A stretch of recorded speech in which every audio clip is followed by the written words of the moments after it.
કેમ છો ફ્રેન્ડ્સ, હું છું દર્શક ગજેર. આપ સૌ મિત્રોનું વિઝન ડિજિટલ એજ્યુકેશનના ઓનલાઈન પ્લેટફોર્મમાં સ્વાગત છે. મિત્રો, ધોરણ 11 વિષય રસાયણ વિજ્ઞાનની અંદર ચેપ્ટર નંબર 2, જેના 5મા લેક્ચરમાં આપણે પ્રવેશ કરી ચૂક્યા છીએ અને આજનો આ જે છેલ્લો લેક્ચર છે એના વિશે આપણે માહિતી મેળવશું અને નેક્સ્ટ સેશનની અંદર આપણે MCQ છે એની આપણે ધડાબડી છે એ બોલાવવાની છે. તો ચાલો મિત્રો, લેક્ચર નંબર 5 છે એની આપણે શરૂઆત કરીએ. તો સૌથી પહેલો ટોપિક છે મિત્રો શ્રોડિંજર તરંગ સમીકરણ છે. તો શ્રોડિંજરે શું કીધું હતું મિત્રો? તો કે કેન્દ્રની આજુબાજુ પ્રદક્ષિણા કરતા ઇલેક્ટ્રોનની શક્તિ માટેનું એક સમીકરણ છે એને તારવેલું હતું. અને જે સમીકરણ હતું એ સમીકરણને શું કહેવાય મિત્રો? તો એ સમીકરણને કહેવાય શ્રોડિંજર તરંગ સમીકરણ તરીકે ઓળખાય છે. સમીકરણ શું હતું મિત્રો? તો સમીકરણ ખાસ યાદ રાખી લેજો, MCQ ની અંદર તમને પૂછી શકે d² ψ/dx² plus d² ψ/dy² plus d² ψ/dz² plus 8π² m/h² બ્રેકેટની અંદર e - v bracket over ψ is equal to 0, જ્યાં xyz શું છે મિત્રો? તો xyz પરમાણુમાં ઇલેક્ટ્રોનનું સ્ટાર દર્શાવવા માટે કાર્ટેશિયન નિર્દેશાંક છે. m બરાબર તો આપણે વર્ષોથી ઓળખીએ છીએ મિત્રો. m બરાબર શું છે? તો કે ઇલેક્ટ્રોનનું દળ છે. e બરાબર શું છે? તો કે ઇલેક્ટ્રોન અને પ્રોટોનની પ્રણાલીની કુલ શક્તિ છે. v બરાબર શું છે? તો કે સ્થિતિજ શક્તિ છે. અને psi શું છે મિત્રો? તો ખાસ યાદ રાખજો, psi છે એ તરંગ વિધેય છે એના તરીકે ઓળખાય છે, જે તો કે સામાન્ય તરંગના કંપ વિસ્તાર સાથે શું ધરાવે છે મિત્રો? તો સામાન્ય તરંગના કંપ વિસ્તાર સાથે સમાનતા ધરાવે છે. અને e - v અહીંયા જે તમને દેખાય છે, e - v શું છે? તો મિત્રો ગતિ શક્તિ છે. અને h બરાબર તો પ્લાન્ક કોન્સ્ટન્ટ છે, 6.626 × 10⁻34. હવે આ સમીકરણનો જે ઉકેલ છે એ ઉકેલ શોધવા માટે આપણે શેના ઉપર? તો કે psi ઉપર છે આપણે ક્રિયા કરવાની હોય છે. પરમાણુની અંદર ખાસ ધ્યાન રાખજો, કાર્ટેશિયન નિર્દેશાંક છે XYZ દ્વારા દર્શાવી શકાય છે. અને જો ધ્રુવીય નિર્દેશાંક હોય તો કોણ આવશે મિત્રો? તો કે r, θ અને psi. કિંમત પણ ધ્યાનમાં રાખી લેજો. x ઇઝ ઇક્વલ ટુ કોણ થશે? તો કે r sin θ cos psi, y is equal two r sin θ sin psi, અને z ઇઝ ઇક્વલ ટુ કોણ થશે મિત્રો? તો z ઇઝ ઇક્વલ ટુ થશે r cos θ. z is equal two કોણ થશે? તો કે r cos θ, અને x² + y² + z² is equal two કેટલા થશે? 1. આ પણ ધ્યાનમાં રાખજો, ક્યારેક ઉપયોગ કરવાનો થાય તો આપણને વાંધો ન આવે. શું મિત્રો? x² + y² + z² is equal two કોણ થશે? 1 થશે. આગળ કક્ષકો અને ક્વોન્ટમ આંક. કક્ષકો અને ક્વોન્ટમ આંકની અંદર તો કે ક્વોન્ટમ આંક કેટલા? તો કે n, l અને m. પછી એક s ક્વોન્ટમ આંક આપણે ભણશી. તો n ની પહેલા સૌથી પહેલા વાત કરીએ. n એટલે કોણ કહેવાય મિત્રો? તો કે મુખ્ય ક્વોન્ટમ આંક કહેવાય. તો મુખ્ય ક્વોન્ટમ આંકના મૂલ્યો કેવા હશે મિત્રો? તો કે ધન પૂર્ણાંક સંખ્યા હશે. કઈ? તો કે ફોર એક્ઝામ્પલ તમને કીધું છે, બાજુમાં લખીને દીધું છે. શું છે મિત્રો? તો કે 1, 2, 3. બરાબર. તો મુખ્ય ક્વોન્ટમ આંક હશે હંમેશા કેવો હશે મિત્રો? ધન પૂર્ણાંક હશે. તેના દ્વારા પરમાણુ અને આયનમાં ઇલેક્ટ્રોનની કુલ શક્તિ નક્કી થાય છે. એટલે કે એક ઇલેક્ટ્રોન ધરાવતા પરમાણુ કે આયનો માટે પણ લાગુ પડે છે. જુદા જુદા n ના મૂલ્ય ધરાવતા ઇલેક્ટ્રોનના કેન્દ્રથી અંતર છે કેવું? તો કે મિત્રો કેન્દ્રથી અંતર છે સાપેક્ષ રીતે નક્કી થાય છે. અને n નું જે મૂલ્ય ઊંચું હશે એ ઇલેક્ટ્રોન કેવો હશે મિત્રો? તો n નું મૂલ્ય હોય તો સ્વાભાવિક રીતે તમે સમજી શકો છો કે n નું મૂલ્ય વધારે હોય તો એ ઇલેક્ટ્રોન છે એ કેન્દ્રથી કેવો હશે? વધારે છે. સિમ્પલ વસ્તુ છે. આ પરમાણુનું કેન્દ્ર છે. આ n બરાબર 1, આ n બરાબર 2, n બરાબર 3. બરાબર. આ 1, 2, 3. તો સ્વાભાવિક તમે જોઈ શકો છો કેન્દ્રથી અંતર કેવું થાય છે? તો n નું મૂલ્ય વધતા કેન્દ્રથી અંતર થાય છે મિત્રો, વધતું જાય છે. ચોગડે 4. તો આ ક્વોન્ટમ આંકના આધારે શક્તિ સ્તર એટલે કે કક્ષાઓ છે નક્કી થાય છે. આ રહ્યું આપણે જોયું જ ભાઈ, 1, 2 અને 3. બરાબર છે. એટલે પહેલી કક્ષા, બીજી કક્ષા, ત્રીજી કક્ષા, એટલે એના આધારે તમે કક્ષાઓ છે નક્કી કરી શકો છો. અને કોઈ પણ શક્તિ સ્તરમાં કક્ષકોના પ્રકારની સંખ્યા n હોય તો કુલ કક્ષોની સંખ્યા કેટલી થાય મિત્રો? n² થાય. આ સૂત્ર યાદ રાખજો, આના ઉપરથી તમને MCQ પૂછી શકે. કુલ કક્ષકોની સંખ્યા કેટલી થશે? n² થશે. અને ભરી શકાતા ઇલેક્ટ્રોનની સંખ્યા ગોતવી હોય તો એના માટેનું સૂત્ર છે 2n². એટલે બે વસ્તુ છે જે તમને અહીંયા હાઇલાઇટ કરી દીધી છે, ધ્યાન રાખજો.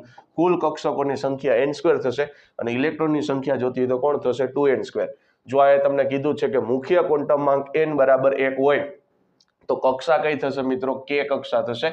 કક્ષકોની સંખ્યા તો કે 1 હશે. કોણ? તો કે s. બરાબર. કુલ કક્ષકો તો n નું મૂલ્ય 1 છે તો મિત્રો 1² કેટલો થાય? 1² થાય 1.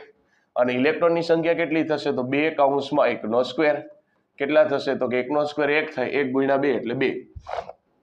હવે n નું મૂલ્ય તમે 2 લ્યો તો કક્ષા કઈ આવશે? L કક્ષા આવશે. કક્ષકોના પ્રકાર તો કે S અને P. કક્ષકોની સંખ્યા કેટલી થશે? તો 2 નો સ્ક્વેર. 2 નો સ્ક્વેર કેટલો થાય મિત્રો? 4 થાય. હવે અહીંયા જે જવાબ આવે ને એને ખાલી ગુણ્યા 2 કરી નાખવાના એટલે ઇલેક્ટ્રોનની સંખ્યા મળી જશે. કેટલી? તો કે 8. કક્ષા તો મુખ્ય ક્વોન્ટમ વાહક 3 હોય તો કક્ષા કોણ થશે? તો m થશે. ઓલરેડી આપણે ધોરણ 9 ની અંદર ભણી ગયા છીએ K, L, M અને N.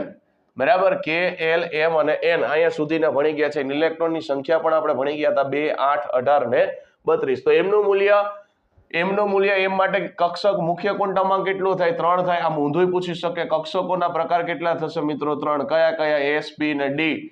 કક્ષકોની સંખ્યા તો કક્ષકોની સંખ્યા 3 નો સ્ક્વેર બરાબર કેટલા થાય? 9.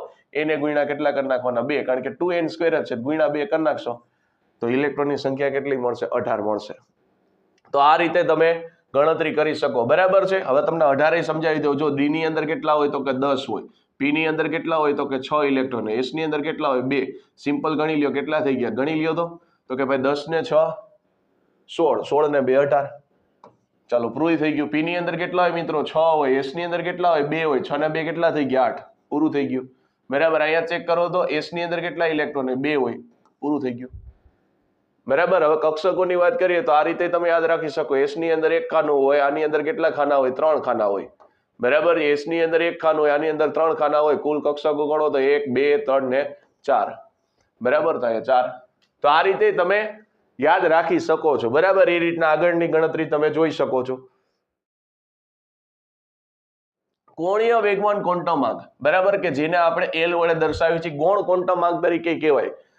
તો આની અંદર કઈ બાબતો યાદ રાખવાની? તો મુખ્ય ક્વોન્ટમ આંક એક સાથે સંકળાયેલા આ ક્વોન્ટમ આંકના મૂલ્ય ક્યાંથી હશે? તો ખાસ ધ્યાન રાખજો, આ ક્વોન્ટમ આંકના મૂલ્ય 0 થી n-1.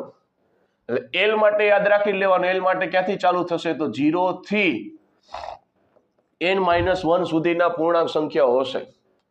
બીજા પોઈન્ટમાં શું યાદ રાખવાનું? તો આ ક્વોન્ટમ આંકના મૂલ્યો દ્વારા કક્ષકોના આકાર છે નક્કી થાય છે. આ ખાસ મહત્વનો પોઈન્ટ બની જાય મિત્રો તમારા માટે, કારણ કે તમને એવું જ પૂછે કે ભાઈ કક્ષકોના આકાર છે એ કયા ક્વોન્ટમ આંકની મદદથી નક્કી થાય? તો આપણો આવશે L. ત્રીજા પોઈન્ટમાં શું કહે છે? તો કે આ ક્વોન્ટમ આંક છે એટલે કે L નું મૂલ્ય છે ઇલેક્ટ્રોનનું શું દર્શાવે છે મિત્રો? તો કે કોણીય વેગમાન દર્શાવે છે. કોણીય વેગમાન ધરાવતા ઇલેક્ટ્રોનની કોણીય ગતિને લીધે ગતિ શક્તિ ધરાવે છે. અને આ કોણીય ગતિ શક્તિનું મૂલ્ય ઇલેક્ટ્રોનની કુલ શક્તિ દ્વારા મર્યાદિત થતું હોવાથી L નું સ્વીકાર્ય મૂલ્ય કેટલું હશે? તો કે N ના મૂલ્ય ઉપર આધાર રાખે છે. અહીં તમે જોઈ શકો છો, કારણ કે L નું મૂલ્ય આપણે ગોતવું હશે, L નું મૂલ્ય આપણે ગોતવું હશે તો N નો આપણે આધાર લેવો પડશે. અને એક કરતા વધુ ઇલેક્ટ્રોન ધરાવતા પરમાણુમાં ઇલેક્ટ્રોનની કુલ શક્તિ, ખાસ ધ્યાન રાખજો, ઇલેક્ટ્રોનની કુલ શક્તિ, છેલ્લે જો કે આની ચર્ચા કરશી જ, ઇલેક્ટ્રોનની કુલ શક્તિ કેના દ્વારા નક્કી થાય મિત્રો? તો ઇલેક્ટ્રોનની છે એ પરમાણુની અંદર જે ઇલેક્ટ્રોનની કુલ શક્તિ છે n+n ના મૂલ્ય દ્વારા છે નક્કી કરવામાં આવે. એટલે ખાસ આ બાબત પણ તમારે ધ્યાનમાં રાખવાનું થશે. ચાલો, મુખ્ય ક્વોન્ટમ આંક ઉપરથી પછી આપણે ગૌણ ક્વોન્ટમ આંક છે એના મૂલ્યની આપણે ચર્ચા કરી લઈએ, એટલે કે L ના મૂલ્યની. તો મુખ્ય ક્વોન્ટમ આંક છે એનું મૂલ્ય જો 1 હોય, મુખ્ય ક્વોન્ટમ આંકનું મૂલ્ય 1 હોય તો L નું મૂલ્ય કેટલું થશે? તો કે 0. બરાબર, કારણ કે n-1 થી આપણે ગણતરી કરશી તો N નું મૂલ્ય કેટલું છે મિત્રો? 1 છે. N નું મૂલ્ય 1 છે. 1 મૂકશો તો 1 - 1 એટલે જવાબ કેટલો આવ્યો? 0. તો કક્ષકો યાદ રાખજો કેટલી થશે? તો કક્ષકોનો પ્રકાર થશે S. ખાસ તમને ડાયરેક્ટ એવું પૂછી શકે, L નું મૂલ્ય 0 હોય તો કક્ષકનો પ્રકાર કયો થાય? S. આના રિલેટેડ MCQ પૂછે છે એટલે ખાસ આને સ્કીપ ન કરતા. ચાલો, N નું મૂલ્ય 2 હોય તો 2 હોય તો કઈ પોસિબિલિટી થશે? તો કે 0 અને 1. N નું મૂલ્ય 3 હોય તો 0, 1, 2. 4 હોય તો 0, 1, 2, 3. બરાબર છે. તો આ L ના સ્વીકાર્ય મૂલ્ય મળી શકે. એના ઉપરથી L ના મૂલ્યની ચર્ચા કરીએ તો કેટલું થાય? n-1. આ N નું મૂલ્ય કેટલું છે? 2. 2 માંથી 1 જાય તો 1. અહીંયા કેટલા છે? 3. 3 માંથી 1 જાય તો જવાબ કોણ આવશે? 2. તો ખાસ ધ્યાન રાખજો, L ના મૂલ્ય ઉપરથી તમને કક્ષકોના પ્રકાર છે એ પૂછે છે, એટલે કોઈ દી એને સ્કીપ કરતા નહીં. એકાદો ક્વેશ્ચન અહીંથી બની શકે. L નું મૂલ્ય 0 હોય તો કક્ષકનો પ્રકાર કોણ થાય? S થાય. L નું મૂલ્ય 1 હોય તો કક્ષકનો પ્રકાર કોણ થશે? P થશે. L નું મૂલ્ય 2 હશે તો કક્ષકનો પ્રકાર કોણ થશે? D થશે. અને L નું મૂલ્ય 3 હોય તો કક્ષકનો પ્રકાર કોણ થશે? F થશે. આ પ્રશ્ન અહીંથી તમને પૂછી શકે. ચુંબકીય ક્વોન્ટમ આંક એટલે કોણ મિત્રો? તો કે M. આની અંદર તો કે કોણીય વેગમાન ધરાવતા ઇલેક્ટ્રોનનું ચુંબકીય ક્ષેત્ર ધરાવે છે અને આ ચુંબકનું મૂલ્ય ક્વોન્ટમાંક m દ્વારા છે નક્કી કરવામાં આવે છે અને ચુંબકની ઉત્પત્તિ ઇલેક્ટ્રોનના કોણીય વેગમાનને લીધે હોવાથી એમના સ્વીકાર્ય મૂલ્ય કોની સાથે યાદ સંબંધ ધરાવે છે તો l સાથે. જો આ l હતો કોની સાથે સંબંધ ધરાવતો હતો મિત્રો? l છે n સાથે સંબંધ ધરાવતો હતો. આ m છે એ કોની સાથે સંબંધ ધરાવે છે? l સાથે. અને આના માટે તમારે ચુંબકીય ક્વોન્ટમાંકનું મૂલ્ય તમારે ગોતવું હોય તો તમારી પાસે l નું મૂલ્ય હોવું જોઈએ. શું કામ? કારણ કે એના સૂત્રમાં જ l આવશે. જો આ રહ્યું કે ભાઈ l ના કોઈ પણ મૂલ્ય માટે એમના સ્વીકાર્ય મૂલ્યની સંખ્યા કેટલી હશે? 2l + 1. એટલે આને પણ ખાસ ધ્યાન રાખજો. બરાબર, સ્વીકાર્ય મૂલ્યની સંખ્યા કેટલી હશે? 2l + 1. અને એમાં m ના મૂલ્ય કેટલા હશે? તો +l થી -l સુધીની અને શૂન્ય સહિતની. ખાસ આ મહત્વનું છે, +l થી -l પણ શૂન્ય સહિતની પૂર્ણાંક સંખ્યાઓ છે એની અંદર સમાવેશ થાય છે. અને l ના કોઈ પણ મૂલ્ય માટે એમના સ્વીકાર્ય મૂલ્યની સંખ્યા હમણાં જ આપણે ચર્ચા કરી કેટલી હશે? તો કે 2l + 1 હશે. જો એની આપણે ગણતરી કરી નાખી. l નું મૂલ્ય 0, હમણાં જ આપણે ગણ્યું હતું 0 1 2 3. બરાબર, તેના માટે કક્ષકનો પ્રકાર કયો હતો? SPDF. મગજમાં છપાઈ જવું જોઈએ 0 1 2 3 SPDF. તો હવે l ના મૂલ્યની વાત કરીએ તો 0 મૂકશો, આમાં 0 મૂકો. જો 2 બ્રેકેટમાં 0 + 1 તો 2 ગુણાકારમાં 0 મિત્રો કેટલો થાય? 0 થાય. તો બચે કોણ? 1 બચે. હવે 1 મૂકો તો કેટલા થાય? 2 * 2 + 1 એટલે કેટલા થઈ ગયા? 3. 2 મૂકો તો કેટલા થાય? 2 દુ 4 + 1 એટલે કેટલા થાય? 5. તો આ રીતે તમે છે ગણતરી કરી શકો. અને એના ઉપરથી l માં મૂલ્ય કેટલા? તો -l થી +l. અને આની અંદર 0 પણ સમાવેશ થતો હતો. તો પેલું તો કોણ આવશે? એક જ મૂલ્ય મળે છે. એક મૂલ્ય કોણ આવશે? 0. પછી કેટલા મૂલ્ય મળે છે મિત્રો? પછી 3 મૂલ્ય મળે છે. 3 કયા કયા? +1 -1 ને વચ્ચે કોણ? 0. પછી જો આયા -l અને +l કીધું છે, +l ને -l, તો l ની વેલ્યુ જો આની અંદર l ની વેલ્યુ કેટલી છે? 1 છે. તો એકવાર પ્લસ લેવાનો, એકવાર માઇનસ લેવાનો, વચ્ચે કમ્પલસરી 0. l ની મૂલ્ય કેટલું છે મિત્રો? l નું મૂલ્ય 2 છે. તો એકવાર +2 -2 વચ્ચે 0. વચ્ચેથી લેતા જાઓ તો +2 +1 0 -1 ને -2. તો આ રીતે છે તમે એમની ગણતરી કરી શકો. ખાસ એમની ગણતરી તો કે મુખ્ય ક્વોન્ટમાંકમાં તો કક્ષકોનો તમારે સંખ્યા યાદ રાખવાની 1 2 3 4 5. l ના મૂલ્ય માટે તો કે n-1. ચુંબકીય ક્વોન્ટમાંકમાં તમારે તો કે 2l + 1. l નું મૂલ્ય 0 હોય તો s કક્ષક આવે. l નું મૂલ્ય 1 હોય તો p કક્ષક આવે. ખાસ આના રિલેટેડ MCQ તમને પૂછાય છે, હજી એકવાર કહી દઉં તો આને સ્કીપ ન કરવું. ત્યાર પછી છે સ્પિન ક્વોન્ટમાંક. તો શ્રોડિંજર તરંગ સમીકરણની અંદર ક્વોન્ટમાંક n અને l અને m ઉદ્ભવે છે, પરંતુ ઇલેક્ટ્રોનના સંપૂર્ણ વર્ણન માટે સ્પિન ક્વોન્ટમાંક સ્પિન ક્વોન્ટમાંક છે એની જરૂર પડે છે. જે શ્રોડિંજર તરંગ સમીકરણ છે એ ઉદ્ભવતો એમાંથી ઉદ્ભવતું નથી. અને આના માટે ખાસ યાદ રાખજો, વૈજ્ઞાનિકના નામ ગાઉડ-સ્મિટ અને ઉલ્હન બેક નામના વૈજ્ઞાનિકે સૂચવ્યું હતું કે ઇલેક્ટ્રોનનું ધરીભ્રમણ કોણીય વેગમાન પણ ધરાવે છે. અને આ વેગમાનને કારણે શું થાય છે? તો કે આ વેગમાન છે ક્વોન્ટીકૃત થયેલું છે અને તેની ગણતરી માટે શેની જરૂર પડે છે? તો તેની ગણતરી માટે સ્પિન ક્વોન્ટમાંક છે એની જરૂર પડે છે. અને આ ક્વોન્ટમાંકનું મૂલ્ય કેટલું હોય છે? તો કે +1 અને -1 હોય છે. બરાબર છે, કારણ કે ઇલેક્ટ્રોનની ગતિ એકવાર સમઘડી અને વિષમઘડી હોય એટલે 2 વાર તમને મૂલ્ય મળશે, એકવાર પ્લસ અને એકવાર માઇનસ છે. આ 2 મૂલ્ય તમને મળે છે. એટલે સ્પિન ક્વોન્ટમાંકના મૂલ્ય યાદ રાખજો કેટલા હશે? +1/2 અને -1/2 છે આ મૂલ્ય હશે. ચાલો, NS કક્ષકોના આકાર. તો આ કક્ષકોના આકાર કે જે તે કક્ષકના સાયના કેવા? તો કે સ્વાયના સ્વીકાર્ય ઉકાલના આધારે છે નક્કી કરી શકાય છે. અને ધરા સ્થિતિમાંથી એટલે કે પેલી કક્ષામાંથી પોતાની મૂળ સ્થિતિમાંથી ધરા સ્થિતિમાંથી હાઇડ્રોજન છે એનો પરમાણુ ઇલેક્ટ્રોન છે પ્રથમ શક્તિ સ્તર એટલે કે આગળના શક્તિ સ્તરની અંદર દાખલ થાય છે ત્યારે આ શક્તિ સ્તરમાં ફક્ત એક જ કક્ષાઓ છે ધરાવે છે. એક જ કક્ષા ધરાવે છે તેના ઉકેલમાં તો કે ઉકેલની અંદર માત્ર r ચલ છે એ જ છે, થીટા અને સાઈના મૂલ્ય છે એની અંદર જોવા મળતા નથી. એટલે કહી શકાય કે સાઈનું મૂલ્ય છે r ના ચલ ઉપર જ આધારિત રાખે છે. હવે આગળ વાત કરીએ તો આથી કેન્દ્રની બધી જ દિશામાં r અંતરે આવેલા બિંદુઓ સાઈનું મૂલ્ય કેવું મળશે? તો સાઈનું મૂલ્ય છે એ સમાન મળે છે. તેથી તે બિંદુઓ માટે આપણે શું કરશું? તો કે સાઈ સ્ક્વેરના મૂલ્ય પણ આપણને શું મળશે? સમાન મળશે. કારણ કે સાઈનું મૂલ્ય સમાન મળતું હોય તેનો વર્ગ કરશો તો એનું મૂલ્ય પણ કેવું મળશે? સમાન મળશે. ગ્રાફ આપ્યો છે પણ ગ્રાફ આપણામાં લીધો નથી. બરાબર, બીજા શબ્દોમાં કહીએ તો કેન્દ્રથી બધી જ દિશાઓની અંદર જોશો તો સમાન અંતરે આવેલા બિંદુઓ છે ઇલેક્ટ્રોન મળવાની સંભાવના કેવી છે મિત્રો? તો ઇલેક્ટ્રોન છે એ મળવાની સંભાવના તમને સમાન જોવા મળશે. અને ઇલેક્ટ્રોન મળવાની સંભાવના તમને સમાન ધરાવતા આ પ્રકારના બિંદુઓમાંથી પસાર થતી એક સપાટી આપણે કલ્પી શકીએ છીએ અને એનો આકાર કેવો હશે મિત્રો? ગોળાકાર આકાર, એટલે કે દડા જેવો તમને જોવા મળે. એટલે n બરાબર 1 માટે આપણે શું કહી શકીએ તો કે ભાઈ વનેશ કક્ષકનો આકાર છે એ કેવો હશે મિત્રો? તો વનેશ કક્ષક છે એનો આકાર તમને ગોળાકાર જોવા મળે છે.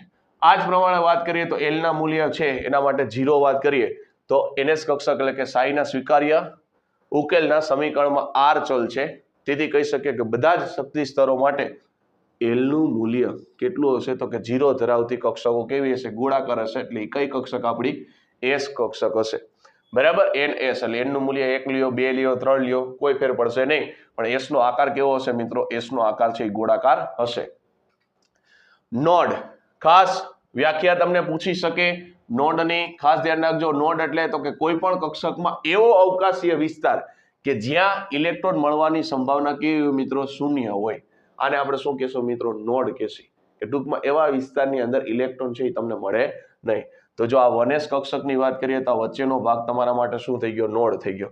1s અને 2s કક્ષકની વાત કરીએ તો વચ્ચેનો ભાગ તમારા માટે શું થઈ ગયો? તો કે નોડ થઈ ગયો. બરાબર છે. એટલે આ ધ્યાન રાખજો, આ વચ્ચેનો વિસ્તાર છે એને શું કહેવાય મિત્રો? નોડ તરીકે ઓળખવામાં આવે છે. એટલે કે નોડ એટલે એવો વિસ્તાર કે જ્યાં ઇલેક્ટ્રોન મળવાની સંભાવના કેટલી હશે મિત્રો? શૂન્ય હશે. જો આ વિસ્તારમાં તમને જોવા મળે છે. 2p કક્ષકોની સંખ્યા, આકાર અને તેનો દિશાકીય ગુણ. તો શ્રોડિંજર તરંગ સમીકરણમાં n બરાબર 2 માટે સાઈના 4 સ્વીકાર્ય ઉકેલ મળે છે. તેમાંનો એક ઉકેલ કોણ છે? તો કે n બરાબર 2 અને L બરાબર કોણ છે મિત્રો? તો L બરાબર 0 મળે છે. આ ઉકેલ માટે R ચલ ઉપર આધાર રાખે છે, જેથી 2x કક્ષકના મૂલ્ય સૂચવે છે. L નું મૂલ્ય 0 હોય અને n નું મૂલ્ય 2 હોય. તો પહેલા તો મિત્રો L નું મૂલ્ય 0 હોય તો કક્ષક કઈ આવે? તો કે S કક્ષક આવે. હવે n નું મૂલ્ય કેટલું છે? 2. તો કક્ષક કઈ બની ગઈ? 2s કક્ષક. અને આનો આકાર કેવો થાય મિત્રો? આકાર થાય ગોળાકાર. હમણાં જ આપણે ચર્ચા કરી, ગોળાકાર આકાર થશે. તો બાકીના 3 ઉકેલ એટલે n નું મૂલ્ય 2 અને L નું મૂલ્ય હવે 1 હશે. તો m ના મૂલ્ય કેટલા મળે? તો હમણાં જ આપણે અગાઉના થોડીક સ્લાઇડ પહેલા જ આપણે ચર્ચા કરી હતી. m ના મૂલ્ય 3 મળે. કયા? -1, +1 અને 0. બરાબર છે. આ હોય છે કારણ કે L ના મૂલ્ય ઉપરથી m ના મૂલ્ય મળે. કયા? +L થી -L. અને જે 3 p કક્ષકો છે એ સૂચવે છે અને 3 માંથી 2 સ્વીકાર્ય તરંગ વિધેય એટલે કોણ? તો કે r, θ અને સાઈ ચલ ઉપર છે એના ઉપર આધાર રાખે છે. જ્યારે ત્રીજું સ્વીકાર્ય તરંગ વિધેય એટલે કે r, θ અને ચલ ધરાવે છે અને તે દર્શાવતી 3 p કક્ષકોમાં દિશાકીય ગુણ ધરાવે છે. હવે એના આકારની ચર્ચા કરીએ મિત્રો તો p કક્ષકોના આકાર કેવા હશે? તો ખાસ ધ્યાન રાખજો, p કક્ષકોના આકાર છે ડમ્બેલ્સ આકાર છે એ ગણવામાં આવે છે અને ત્રણેય p કક્ષકો છે એ કેવી હોય? તો કે સમશક્તિ હોય છે. જો એ તમને આકારે દેખાય છે અને નામ ખાસ યાદ રાખજો. ps કક્ષક છે આ x ધરી ઉપર તમને દેખાય છે, py કક્ષક છે y ધરી ઉપર તમને દેખાય છે, pz કક્ષક છે એ z ધરી ઉપર દેખાય છે. બરાબર, એટલે નામ પણ યાદ રાખજો. p કક્ષકો કેવાય છે તો કે ત્રણેય p કક્ષકો છે એ સમાન શક્તિ છે એ ધરાવતા હોય છે અને p કક્ષકોના આકાર પણ યાદ રાખજો. કયા? તો કે ડમ્બેલ્સ આકાર છે. ત્યાર પછી ડી કક્ષકની વાત કરીએ અથવા તો 3D કક્ષકની વાત કરીએ તો L ના મૂલ્ય 2 માટે આપણને ખબર છે M ના મૂલ્ય કેટલા મળતા હતા? 5. હમણાં જ આપણે થોડીક સમય પહેલા આપણે ટેબલ જોયું હતું. ક્યાંથી? તો કે +2 થી -2 સુધી આંકડા લખતા જવાના. વચ્ચે કોણ આવશે? +1, 0 અને -1. તો આવા 5 મૂલ્ય મળે છે. તો L બરાબર 2 માટે મૂલ્ય ધરાવતા માટે તરંગ વિધેયની સંખ્યા કેટલી મળશે? તો તરંગ વિધેયની સંખ્યા જે 5 હતી 5 તમને મળે છે અને જે 5 ડી કક્ષકો છે એ સૂચવે છે. બરાબર છે. અને ડી કક્ષકોનો આકાર યાદ રાખજો, ડબલ ડમ્બેસ આકાર છે. અને ડી કક્ષકોના નામ યાદ રાખજો. કોણ છે? તો કે dz2, dxy, dyz, dzx અને dx2 - y2. બરાબર, આ આકાર છે એ પણ યાદ રાખવું. આકાર કયો છે મિત્રો? ડબલ ડમ્બેલ છે. અને કક્ષકોના નામ પણ યાદ રાખવા. કોણ છે? તો કે dz2, dxy, dyz, dzx અને dx2 - y2. બરાબર, x2 - y2. તો આ પણ વસ્તુ ધ્યાનમાં રાખવાની થશે. એફ કક્ષકોની વાત કરીએ તો એફ કક્ષકો માટે L ના મૂલ્ય કેટલા હશે? 3 હશે. L નું મૂલ્ય 3 હોય તો M ના મૂલ્યની સંખ્યા કેટલી થાય? 7 થાય, કારણ કે 2L + 1 2 કૌંસમાં 3 + 1 2 તેરી 6 ને 1 7. 7 મૂલ્ય થાય. એમાં ચાલુ ક્યાંથી કરવાનું? +3 થી ચાલુ કરવાનું, પૂરું -3 કરવાનું. તો +3 +2 +1 0 -1 -2 ને -3. તો આ માટે એફ ની કક્ષકો કેટલી મળી તો કે 7 મળી. એના નામ યાદ રાખજો. એફ ઓફ એફ એક્સ બ્રેકેટની અંદર x² - y², f y x² - y², f z x² - y², f x y², f y z², ને એફ ઝેડ x² અને એફ ઝેડ ક્યુબ. બરાબર છે. આ નામ યાદ રાખવાના. અને બધી જ એફ કક્ષકો હોય છે કેવી છે તો કે સમાન ઉર્જાવાળી હોય છે. હવે આગળ પરમાણુય કક્ષકોની સાપેક્ષ શક્તિ છે. એમાં હાઇડ્રોજન માટે વાત કરીએ તો હાઇડ્રોજન પરમાણુ છે એમની અંદર એક જ ઉર્જા સ્તર આવેલું હોય છે અને બધી જ બાકીની કક્ષાઓ એ છે કે એની અંદર બાકીની બધી કક્ષાઓની અંદર સમાન શક્તિ છે જોવા મળે છે. એટલે કે મુખ્ય ક્વોન્ટમ આંક છે એનું મૂલ્ય કેવું હોય તો કે સમાન ધરાવતી બધી જ કક્ષકો કેવી હોય છે તો કે મુખ્ય ક્વોન્ટમ આંકનું મૂલ્ય સમાન હોય તો બધી જ કક્ષકોની ઉર્જા કેવી હશે તો કે સમશક્તિ જોવા મળે છે. અને હાઇડ્રોજન કક્ષકો માટે શક્તિનો ક્રમ જોઈએ તો હાઇડ્રોજન કક્ષકો માટે શક્તિનો ક્રમ કોણ છે તો કે 1s. બાકી મુખ્ય ક્વોન્ટમ આંક સમાન હશે તેની ઉર્જા કેવી જોવા મળશે સમાન. હમણાં જ આપણે જોયું મુખ્ય ક્વોન્ટમ આંક સમાન હશે તો એની ઉર્જા પણ કેવી હશે શક્તિ પણ સમાન હશે. મુખ્ય ક્વોન્ટમ આંક સમાન હશે તો એની શક્તિ પણ કેવી જોવા મળશે સમાન જોવા મળશે. આ વાત કોની થાય છે હાઇડ્રોજન પરમાણુ માટે થાય છે. બરાબર. બધે ચેક કરી લો. મુખ્ય ક્વોન્ટમ આંક એટલે n નું મૂલ્ય સમાન હશે તો શક્તિ પણ તમને કેવી જોવા મળે છે સમાન જોવા મળે છે. બરાબર છે. હાઇડ્રોજન સિવાયના પરમાણુ માટે વાત કરીએ. આ તો હાઇડ્રોજનમાં ભાઈ બધા માટે સમાન હતું પણ હાઇડ્રોજન સિવાયમાં તો હમણાં જ આપણે એક પોઈન્ટ ભણ્યા હતા n+l ના મૂલ્ય ઉપર આધાર રાખે. તો હાઇડ્રોજન સિવાયના પરમાણુ માટે એક જ શક્તિ સ્તર એટલે કે n ના મૂલ્ય સમાન માટે ખાસ આ મુદ્દો સમજજો. અહીંથી એક MCQ બની શકે અને ટ્વિસ્ટેડ MCQ અહીંથી બની શકે એટલે મુદ્દાને ખાસ સમજજો. n ના મૂલ્ય સમાન માટે એટલે કે એક જ પ્રકારની કક્ષકો સમશક્તિ હોય છે. દાખલા તરીકે બીજા શક્તિ સ્તરમાં 3 p કક્ષકો છે એ સમશક્તિ સ્તર હોય છે. હમણાં જ આ નીચેનું કોષ્ટક છે એ સમજાવો એટલે તમને ટપી પડી જશે. તો કે 2px 2py 2pz. બરાબર છે. અહીંયા z આવશે. તો આ ત્રણેયના મૂલ્ય કેવા મળે સમાન પડે કારણ કે હમણાં જ આપણે થોડીક સમય પહેલા ચર્ચા કરી હતી. p કક્ષકો કેવી હોય છે તો કે ત્રણેય p કક્ષકો છે એ સમશક્તિ હોય છે એટલે કે ત્રણેયના મૂલ્ય કેવા જોવા મળે સમાન.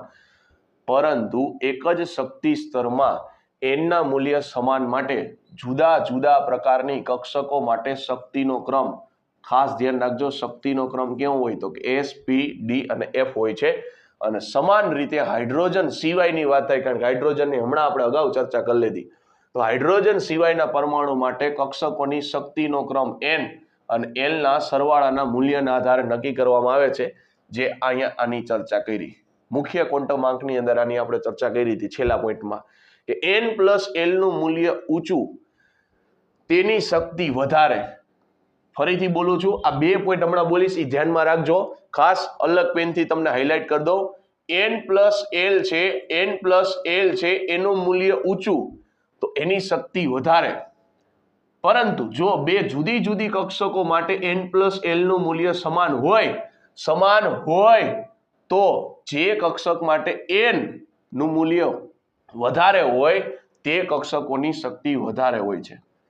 અહીંયા સુધીનું આ બે વાક્ય છે એ મહત્વના છે. જો n+l નું મૂલ્ય વધારે હોય તો એ શક્તિ સ્તર વધારે કહેવાય. પણ માની લ્યો n+l છે એનો સરવાળો જ સમાન આવે તો n નું મૂલ્ય ઊંચું હોય એની શક્તિ વધારે થશે. સાહેબ આમાં થોડી ઘણી ટપી પડી એટલે જો નીચે ઉદાહરણ આપ્યું જોયો. નીચે ઉદાહરણ આપ્યું છે ચાલો એટલે સમજીએ એટલે વધારે ક્લિયર થાય. આ મેં ક્રમ લખ્યો છે 1s 2s 2p 3s 3p 4s 3d 4p 5s. બરાબર છે. શક્તિનો ક્રમ લખેલો છે. હવે n નું મૂલ્ય તમે જોતા જાજો. 2 3 માટે હું તમને ચેક કરાવું. n નું મૂલ્ય 1 છે, અહીંયા 2 છે, અહીંયા 2 છે, અહીંયા 3 છે, અહીંયા 3 છે, અહીંયા 4 છે, અહીંયા 3 છે, અહીંયા 4 છે. અહીંયા સુધી હું તમને ચેક કરાવું. l નું મૂલ્ય કેટલું થાય મિત્રો તો જો s p d f 0 1 2 3 મગજમાં છપાઈ જ જવું જોઈએ. રેડી 0 1 2 3 મગજમાં છપાઈ જવું જોઈએ. એટલે આપણને s p d f બરાબર એના મૂલ્ય ખબર જ હોવી જોઈએ. s નું મૂલ્ય કેટલું થશે તો 0 થશે, p નું મૂલ્ય 1 થશે, d નું મૂલ્ય 2 થશે, f નું મૂલ્ય 3 થશે. તો l માટે વાત કરીએ તો જો s નું મૂલ્ય તો કે 0 થશે, s નું મૂલ્ય 0 થશે, p નું મૂલ્ય 1 થશે, s નું મૂલ્ય 0 થશે, p નું મૂલ્ય 1 થશે, s નું મૂલ્ય 0 થશે, d નું મૂલ્ય 2 થશે અને p નું મૂલ્ય 1 થશે. હવે n+l ની ચર્ચા કરીએ તો 1+0 એટલે 1, 2+0 એટલે 2, 2+1 એટલે 3, 3+0 એટલે 3, 3 + 1 એટલે 4, 4 + 0 એટલે 4, 3 + 2 એટલે 5 ને 4 + 1 એટલે 5. બાકીનું તમે જોઈ શકો. હવે હું સમજાવું, જો n + l નું મૂલ્ય 1 2 3 3 4 4 5 5. જેમ n + n નું મૂલ્ય ઊંચું આવે એ શક્તિ વધારે કહેવાય. તો 1 કરતા 2 નું મૂલ્ય કેવું છે? તો 1 કરતા 2 મોટા છે તો આની ઉર્જા વધારે થાય, તો એ પછી આવે. પણ હવે કેવા એ માગતો હતો કે અહીંયા જો બેયનું મૂલ્ય સરખું મળ્યું, અહીંયા પણ બેયનું મૂલ્ય સરખું મળ્યું, અહીંયા પણ બેયનું મૂલ્ય સરખું મળ્યું. n + n નું મૂલ્ય જો તમને સરખું મળે, n + l નું મૂલ્ય સરખું મળે, n + l નું મૂલ્ય સરખું મળે, તો એમાં n ના મૂલ્યને ધ્યાનમાં લેવાનું. n નું મૂલ્ય મોટું તો ઈ શક્તિ સ્તર કેવું હશે? વધારે. તો જો આ 3 ક્યાં મળ્યા હતા? અહીંયા અને અહીંયા. તો n નું મૂલ્ય અહીંયા સ્વાભાવિક રીતે વધારે છે, તો આનું શક્તિ કેવી હશે? 2p કરતા વધારે. બીજું જો અહીંયા બે જગ્યાએ 4 છે, તો આ બેની વાત થાય છે. તો આમાં n નું મૂલ્ય અહીંયા મોટું છે, તો એ શક્તિ કેવી થશે? વધારે. આમાં જો n નું મૂલ્ય અહીંયા મોટું છે, તો એ શક્તિ કેવી થશે? તો કે વધારે થશે.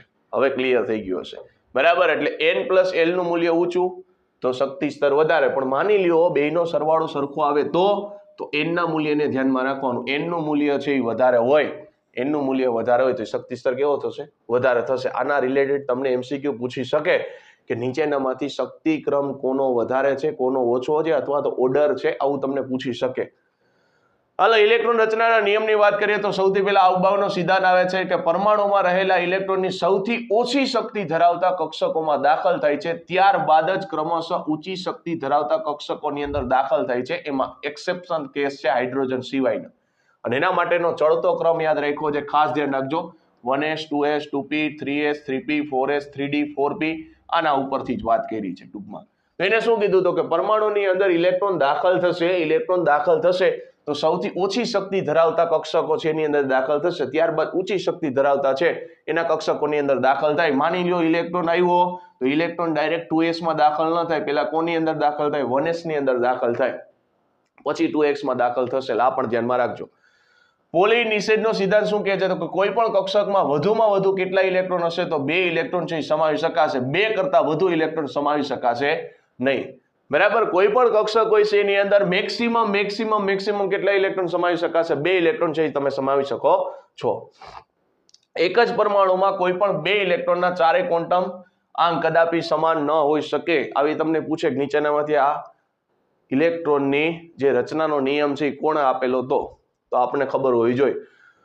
હુન્ડનો સિદ્ધાંત શું કહે છે? તો કે સમાન ઉર્જા ધરાવતા કક્ષકોમાં ઇલેક્ટ્રોન શક્ય હોય ત્યાં સુધી અયુગ્મિત રહેવાનું વલણ ધરાવે છે અને તેમની સ્પિન કેવી હોય? તો કે સમાંતર રહે છે. એટલે કે સમાન શક્તિ ધરાવતા કક્ષકોમાં પ્રથમ દરેક કક્ષકોમાં એક ઇલેક્ટ્રોન ગોઠવાય છે, ત્યારબાદ જ ઇલેક્ટ્રોનનું યુગ્મ બને છે. એટલે હુન્ડભાઈ આવું કીધું હતું કે ભાઈ માની લ્યો p કક્ષકની વાત કરીએ તો પ્રથમ ઇલેક્ટ્રોન છે આવી રીતના એક ગોઠવાય, હવે વધારાનો ઇલેક્ટ્રોન આવશે તો આ રીતે ગોઠવાશે, બરાબર?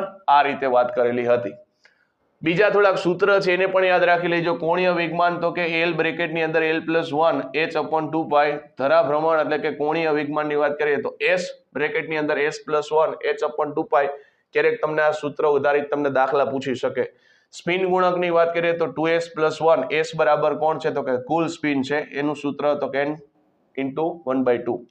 અને n શું છે? તો કે અયુગ્મિત ઇલેક્ટ્રોનની સંખ્યા છે. કક્ષકોની વાત કરીએ તો કોઈ પણ કક્ષકમાં રેડિયલ છે નોડની સંખ્યા કેટલી થશે? તો n - l - 1. તમને પરીક્ષામાં પૂછે કે રેડિયલ નોડની સંખ્યા કેટલી થાય? તો n નું મૂલ્ય અને l નું મૂલ્ય તમારી પાસે હોય, અથવા તો તમે 2s કક્ષક ને 3s કક્ષક ને 3p કક્ષક આપેલી હોય તો n નું મૂલ્ય અને l નું મૂલ્ય તમને મળી જાય, તો નોડની સંખ્યા મળી જાય, બરાબર? કોઈ પણ કક્ષકોની અંદર એંગ્યુલર નોડ એની સંખ્યા એટલે કોણ થશે? તો કે આપણો l થશે. અને કોઈ પણ કક્ષકોમાં કુલ નોડની સંખ્યા કેટલી થશે? તો n - 1 થશે. આ સૂત્ર યાદ રાખજો. કુલ નોડની સંખ્યા કેટલી થાય? n - 1 થાય. અને આ સાથે છે આપણું બીજું ચેપ્ટર છે પૂરું થાય છે મિત્રો. નેક્સ્ટ સેશનની અંદર આના જે MCQ છે એની આપણે ચર્ચા કરવાની રહેશે. ત્યાં સુધી આ ચેપ્ટરને છે વ્યવસ્થિત એકવાર જોઈ લેજો, જેથી આપણને MCQ ની અંદર કોઈ પણ પ્રકારનો પ્રોબ્લેમ થાય નહીં. તો મિત્રો અહીંયા આપણો સેશન પૂરો કરીએ છીએ. મળીશું નેક્સ્ટ સેશનની અંદર. Thank you.